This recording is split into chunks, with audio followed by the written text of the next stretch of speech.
What's poppin', y'all? We starting the year off with some excitement, some lyricism, continuing the trend of what we had in the beef with, which was originally the top three, J. Cole, Kendrick Lamar, and Drake. And now we've got Joey Badass coming back in, dropping a pretty dope track called The Ruler's Back. Now, in this track, people believe that he took shots at not just the West Coast, but Kendrick Lamar in particular. Now, there is some history between them. Joey Badass at the time responded to Kendrick's Control verse way back in the day. Joey at this time was probably 18, maybe 19, 20 years at tops. And in his verse, he says, "No escaping you in a swimming pool of champagne." He says, "You set yourself up for that one, man. The king of New York, hot. We ain't just gonna let that one hang." So in this one, he drops some bars and references some Jay-Z bars in the same way that Jay-Z references a lot of Biggie bars in his discography. I laugh because some people say he steals bars, some people say he borrows, takes inspiration, whatever you want to call it. So he raps, "I got murals in my city, effing nomination. This for every time they left me out the conversation. Too much West Coast D-licking. I'm hearing throwing rocks. Really ain't sticking." And then the last two bars is in reference to Jay-Z's 22 twos from Reasonable Doubt, where he says, "Too much West Coast D-licking and too many on a mission. Doing your best Jay-Z rendition." So the reason why I and many others think this is shots at Kendrick Lamar, because who's popping off the West Coast? If you're from LA, you're probably like, man, we got this guy and this guy and this guy and this guy. But respectfully, with all due respect, I think Blast is the last guy I remember listening to from LA and enjoying his music. Also, who's the other guy's name? I can't believe he's escaping me. He does like the concerts in his backyard and stuff. He's got a really, really interesting movement. I would say he's popping on IG too. I know you guys know who I'm talking about, but that guy, I mess with him. Those are two people that I know of. All these other guys, like I hear these names, right? Like Lefty Gunplay, who, let's be honest, that guy's not popping. Maybe as a personality. But all these other rappers, they still gotta get up. No Meek Mill. So I don't know where the West Coast D-licking is, because it doesn't feel like people are really talking about the West Coast. They're trying to make the conversation about the West Coast. The people on the West Coast are trying to make it about the West Coast, but everyone outside of there is only talking about Kendrick Lamar. So that's one point where I believe he's taking aim at him. And then he drops these other bars where he says the following: "I'm out your reach, your arms too sharp to box the Elohim. Still reigned in rap supreme, me and Stilo had a dream." In reference to Capital Steez, very, very unfortunate circumstance that he had to pass away. But there are two references. The short reference, "I'm out your reach, I'm better than you," and "box the Elohim." So Elohim is something that it's in reference like this God energy, but it has roots in Hebrew Israelite ideology. So to give a brief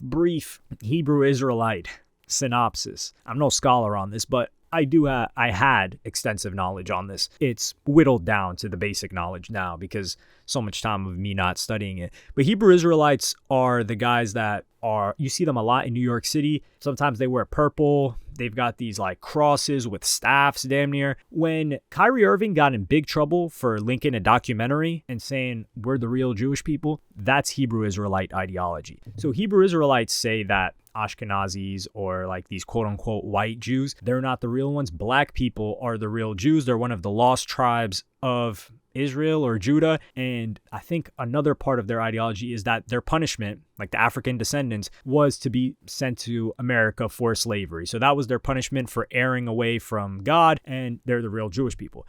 So Elohim is like this spiritual awakening, this divine identity. And in 2017 on the Project Damn, and throughout his career, more so around 2015 to 2018, Kendrick Lamar has shown an affinity for Hebrew Israelite ideology. Number one, the title of the song is Yah, which is short for Yahweh, which is the name for the God of the Israelites. That's what Hebrew Israelites refer to as God, Yahweh. And he was the Hebrew name that was revealed to Moses in the book of Exodus. He also raps, "Elohim the rebirth. Before you get out of line, I chalk you with the reverse." And then in the same song, he says, "I'm an Israelite, don't call me black no more. That word is only a color, it ain't facts no more." So he's saying like, hey, I'm not black, I'm an Israelite. Now, do we know if he still follows that? I don't know. But that's something that he's aligned himself with in the past, which is even more of a reason for this to be a reference to Kendrick Lamar. Because from what I've seen, Joey Badass really hasn't talked about Hebrew Israelites or identified with them. Now, he's used some of these terms. 5%ers sometimes use this as well, but Kendrick Lamar has always been closer to a Hebrew Israelite than a 5%er. 5%er is the Nation of Gods and Earths, which is an offshoot of originally the Nation of Islam, which I would say is the first movement that a lot of these others began to kind of splinter off of or take inspiration from. Nation of Gods and Earth for sure. Moorish Scientists, I'm not too certain, but I think they came after the Nation of Islam, after Elijah Muhammad and all of that. But we're getting into something that's not too far from hip hop, but it's out of the subject of conversation. So we start getting some replies. The first guy to reply is Hitta J3, who has been, I don't know if he's Kendrick's cousin, very, very close to Kendrick Lamar. And he's been babbling a lot online, especially on Twitter. I think he's a rapper too. And he says, tell Joey try again. That ish don't even deserve a response. Really? Because unlike that, did Drake need to respond? I would say that didn't deserve a response from Drake. Drake didn't need to respond. Drake could have not responded, and it would have looked corny on Kendrick to keep pestering him. But Drake did respond. So salute to Drake on that, even though he got washed in the beef. And then he says he must be mad about the Dodgers winning. LOL. We F with Rocky Moore anyway. LOL. Beat up one goofy on camera and think he ready to beat on his chest. Hey man, what is this? This doesn't make Kendrick Lamar look good, which is something I think affiliates need to keep in mind. Is if I'm associated with this brand and this brand is, the stock is going up right now, why would I say anything that would make the brand look good? Hitta J3 basically has to think that Kendrick Lamar is Nike and he is a sponsor of Nike, whether he wants to be or not. So if you're a sponsor of Nike, you're going to think, oh, I should say this, I shouldn't say this. If you're a sponsor of McDonald's, same thing. I can say this, I can't say this. Yet he's not doing that because what he's saying right now isn't really helping him too much. And then he retweets somebody that says, seen this before. Another New York rapper bitter at the love that the West Coast are getting. History repeats itself. The West Coast is not getting love. With all due respect, you guys are not getting love. It's Kendrick Lamar that's getting love. Nobody cares about the West Coast right now. That's outside of the West Coast. And I'm not saying this that I don't want the West Coast to get love.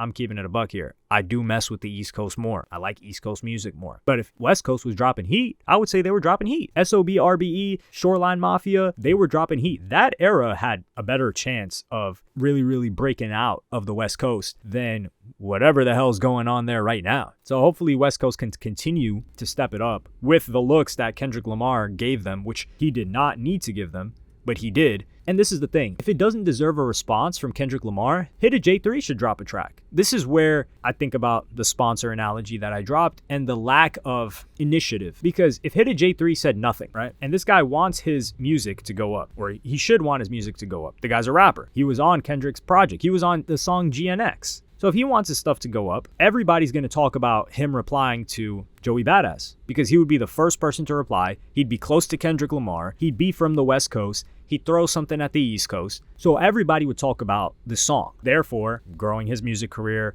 getting him more spins. Instead of him now giving his opinion, me talking about his opinion. If he drops a track, I likely won't cover it now because he said all he needed to say already, unless something new comes out. But it would have been higher impact had he just dropped the song, even if he didn't say anything right now. But he didn't. So then moving on, we've got another guy who I was actually glad to hear from. And somebody says, y'all do know that opening line is from Jay's first album, right? 22 twos or 222s, however it's read, man. And then Crooked Eye says, we didn't like it then. He was originally Crooked Eye and then he changed his name to King Crooked. But this guy is one of the pioneers when it comes to independent music, independent business, early internet entrepreneurship. When people talk about, oh, I would love to sit down with this rapper, I would love to sit down and just chop it up with Crooked Eye. Not even on some interview stuff, like to post it in public. That would be cool too. But just to see where his mind state was at, because this guy had a forum and a website and was dropping his own tracks week after week. They were called Something Wednesdays. And he was dropping crazy bars. And this is in the 2000s, man. So he was so ahead of his time when it came to business. And he was an excellent rapper in terms of lyricism. So he goes on to say, we didn't like it then. And then somebody said, Buddy said bars are slim pickings out west. And Crooked Eye says he's opening a portal. And somebody replies, the too much West Coast D-licking line is paying homage to Jay. Just like Kendrick paid homage to Corrupt with the I'm the King in New York line. That's another example of why Joey's talking about Kendrick. I like Joey. Think he's standing up for the East since West had 2024. West did not have 2024, respectfully. Atlanta still had 2024. Actually, you could say that Texas had 2024. Regardless, because the only thing that happened 2024 for the West that people actually tuned into was Kendrick and the Pop Out and GNX. But the other artists, they didn't really get motion like that. Texas, they had motion. Big X the Plug going up, Mexican OT going up, all these other Texas rappers, even the Texas media outlet, like, what do you want to call it? Charleston White, he's from Texas, right? Big personality. The Say Cheese, right? Sean Cotton, he's going up. He's a Texas outlet. He covers everything, but he's from Texas. So no, 2024 was more Texas and then maybe Atlanta, but I would say Texas than the West Coast. So respect to the Texans out there. And Crooked Eye says, I know exactly what's going on, where lines come from, etc., etc. Don't like it, and that's my God-given right, West. And I respect this. Crooked Eye's standing up for the West Coast. He's been a West Coast rapper, and he's had a long, illustrious career. And then somebody replies, it provides a good opportunity for younger West Coast artists outside of TDE like Simba and Cause to step up in the spirit of competition. And Crooked Eye says Simba might be writing as we speak. And see, this is something that I like. Simba, if he's actually doing this guy's writing, this guy's going to drop a song. We're going to cover it and talk about it, which is what J3 should have done. Now, Daylight responded too, but with all due respect, we think Daylight got bars, but we don't know whether to take him seriously or not. So it's difficult. And Daylight just does not make a good music. I don't know. The guy's ears might be busted or something. Crooked Eye, he's not saying he's going to respond, which I think is kind of cool. Like, he's just watching from the stands, despite being able to bar up damn near anybody he wants to. But this is the thing. Joey Badass does not need to be responding to no Simba or Cause. Like, these guys are C-list rappers. With all due respect, like Simba, I've heard some music from him. He's good and he's on the come up. But if Kendrick wouldn't reply or doesn't deserve or merit a reply from Joey because he's not big enough, then why does Joey need to be replying to these guys? I don't see a reason for that.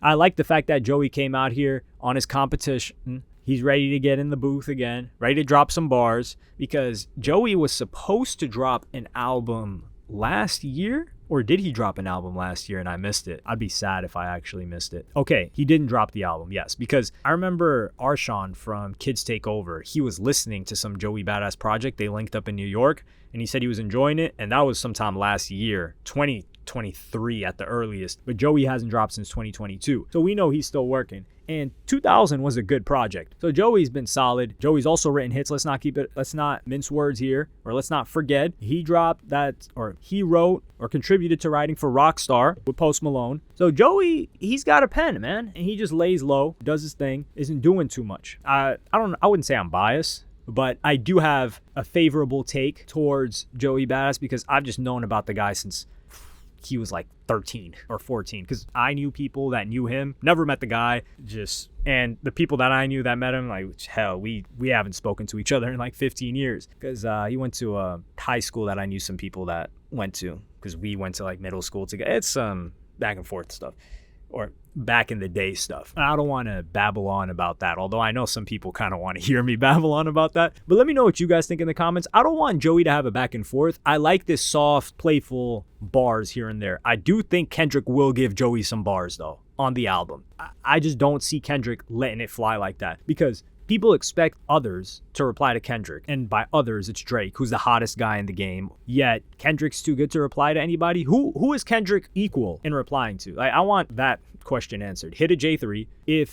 Who can diss Kendrick Lamar right now that you're going to say, okay, this merits a reply? I don't think they're going to be able to come up with a name. So if they can't come up with a name that isn't Drake or J. Cole, because we know J. Cole's not going to do it. That guy was bent over backwards for Kendrick. So if we know it's not going to be either of those, and you're saying, man, that doesn't merit a reply, well, you saying it doesn't merit a reply doesn't mean anything, because you can't come up with somebody that would merit a reply. Let me know what you guys think about the situation in the comments. Are you excited for this kind of stuff? Are you not? Like and subscribe and hit the notification bell if you enjoyed. Follow me on Twitter and Instagram. Thank you for watching. Peace.